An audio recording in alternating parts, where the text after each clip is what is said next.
que eu posso falar, né, galera? O que eu posso falar? Tem que ganhar. Dá teu jeito, dá teus pulos aí, Vascão. Mas tem que ganhar.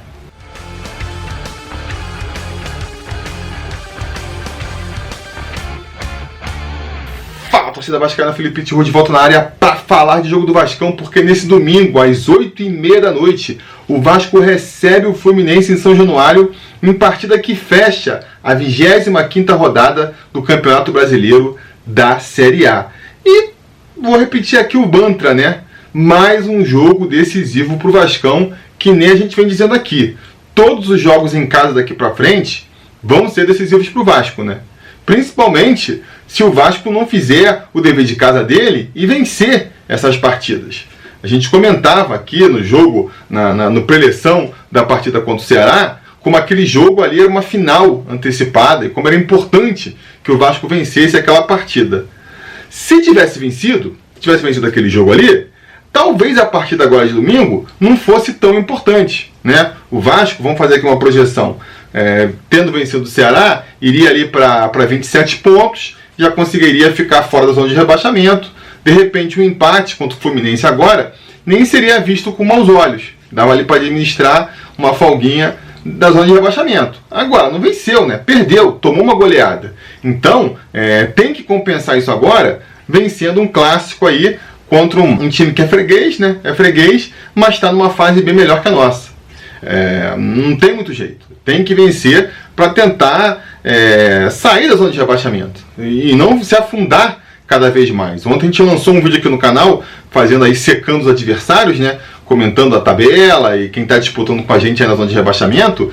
E a gente viu que, cara, vai ter confronto direto agora. Tem confronto direto nessa rodada, tem confronto direto na próxima rodada. Então, quer dizer, os nossos adversários diretos vão pontuar. Um ou outro vai pontuar.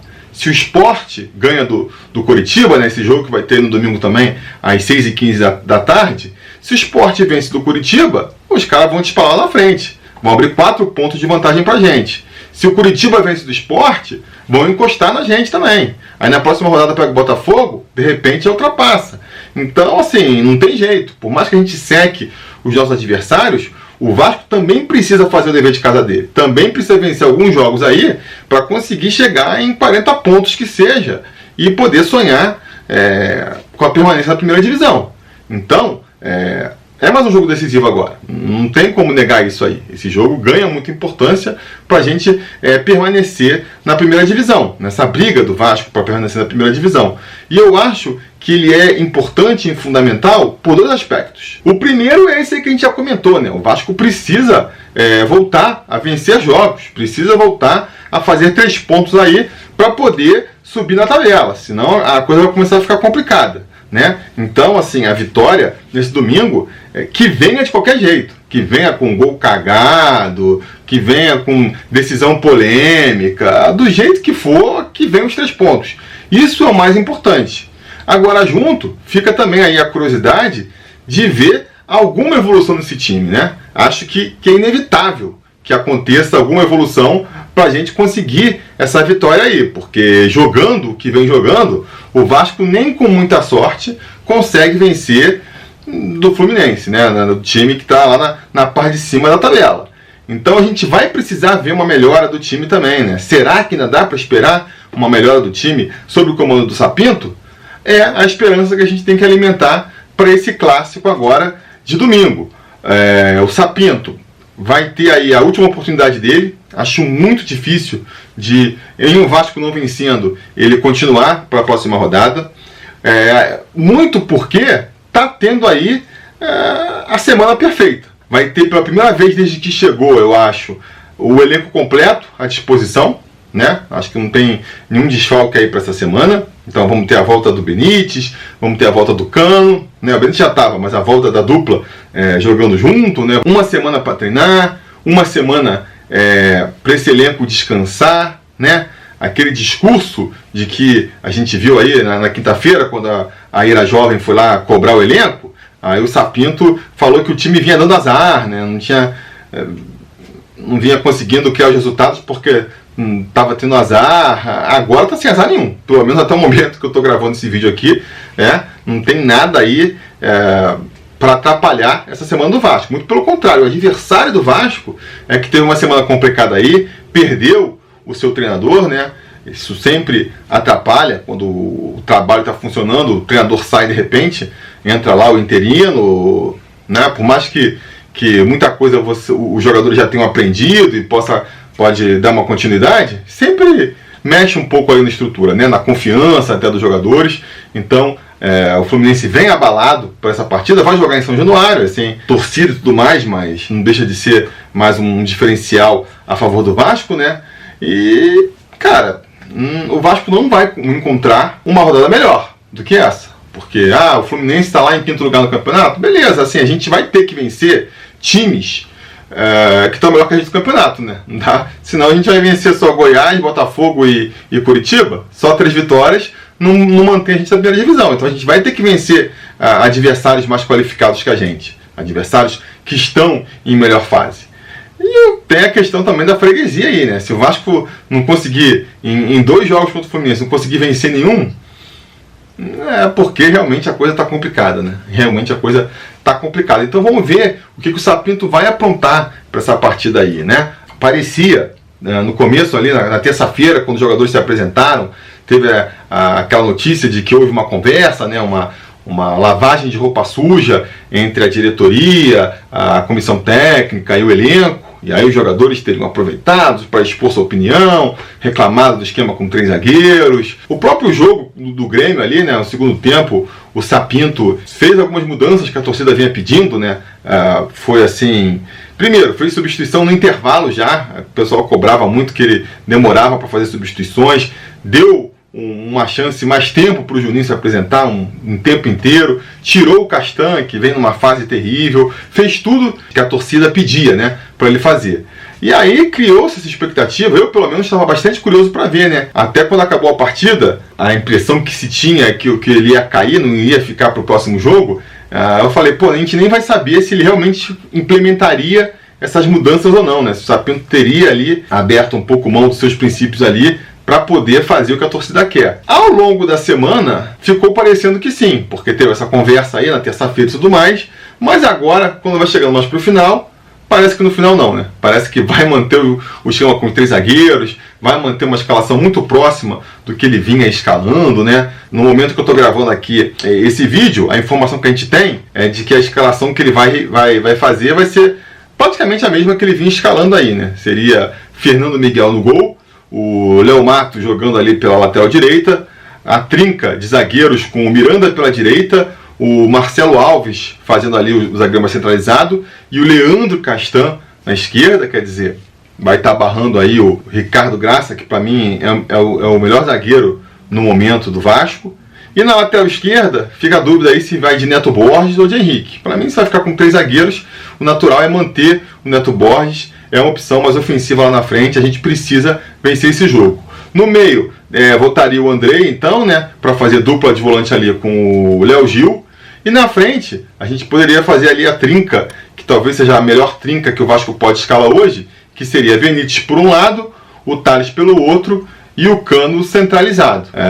Eu chego a me perguntar, não sei se eu estou viajando muito aqui, mas se ele não sinalizou que vai manter essa escalação, até para atrapalhar o adversário, até para o Marcão lá, o técnico que assumiu o Fluminense agora, não achar, vou jogar com 3 zagueiros, vou fazer um esquema aqui para tentar neutralizar esse esquema tático, e quando chegar lá na hora, o Sapinto surpreende com uma outra escalação, né? E aí, sei lá, tiraria o Miranda ali, iria só com 2 zagueiros e botaria o Juninho no meio campo, ou então o Carlinhos, né? No começo da semana falou no Juninho ou no Carlinhos entrando nesse meio campo aí, se o Vasco abrisse mão dos 3 zagueiros, não faz sentido, né? Carlinhos, pelo amor de Deus, se vai abrir mão do esquema com 3 zagueiros, que seja para botar o Juninho. É o que eu já falei outras vezes aqui. Eu não acho o esquema de 3 zagueiros por si ruim. Não, eu jogo com 3 zagueiros, então é um esquema ruim. Não. Eu acho que você tem que tentar achar o esquema tático que melhor favoreça os jogadores que você tem à sua disposição, né? De preferência, no caso do time como o Vasco, tão pobre de opções técnicas, você tem que escalar os seus melhores jogadores. Então, assim, durante um tempo pareceu o Vasco tinha ali uma carência de volantes, né? falava-se Felipe Bastos, Marco Júnior, e tinham zagueiros que pareciam de qualidade. Fazia sentido até para liberar os alas também, né? Tava com o Pikachu ainda, e o próprio Neto Borges, jogadores mais ofensivos. O esquema com 3 zagueiros parecia fazer sentido, né? Parecia fazer sentido. Aí agora, Castanho na fase, Miranda também fez uma partida horrível contra o Grêmio, né? Então assim, não temos tantos zagueiros jogando bem quanto a gente acreditava. Os laterais também, que teoricamente no esquema com 3 zagueiros poderiam apoiar mais, não apoiam tanto, né? O Léo Matos já é mais veterano, parece que mesmo tendo uma cobertura lá atrás, ele se segura, só vai na boa. E o Neto Borges não se mostrou tão efetivo lá na frente, né? Mais ofensivo do que o Henrique, mas nada que mude ali muito a configuração das coisas. E defensivamente ele deixa um pouco a desejar, né? Então, assim, em função disso, pode ser interessante. Se você vai botar, por exemplo, um Juninho, que diante da escassez aí de opções no Vasco, é a bola da vez, é o jogador que a galera tá apostando para resolver, né? É complicado um garoto que jogou aí uns 10 jogos, eu acho, no profissional, depositar todas as fichas nele. A gente já cometeu esse erro antes, né? Mas é o que tem, Qual que é a outra opção? Vai botar o Carlinhos ali no meio? Vai improvisar o Pikachu no meio? Não funciona. Lucas Santos, sabe? Não tem muito onde tirar nesse elenco do Vasco. Então, assim, a mudança que eu faria seria realmente tentar ali. Acho que ficaria um meio campo bem técnico e bem brigador também, né? O Andrei jogando mais ali atrás para distribuir o jogo.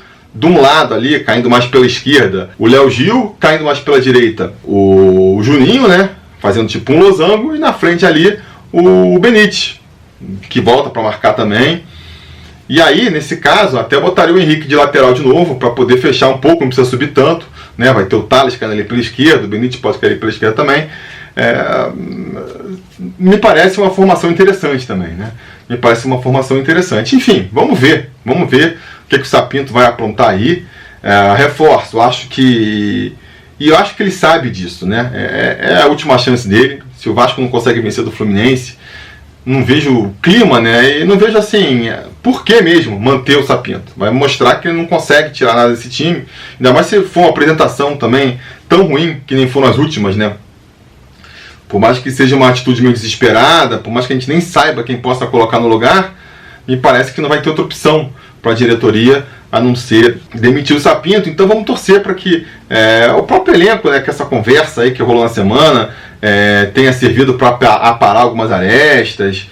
Espero que o time entre motivado nessa partida, porque, que nem a gente comentou aqui, a vitória é fundamental para o Vasco, né? É fundamental.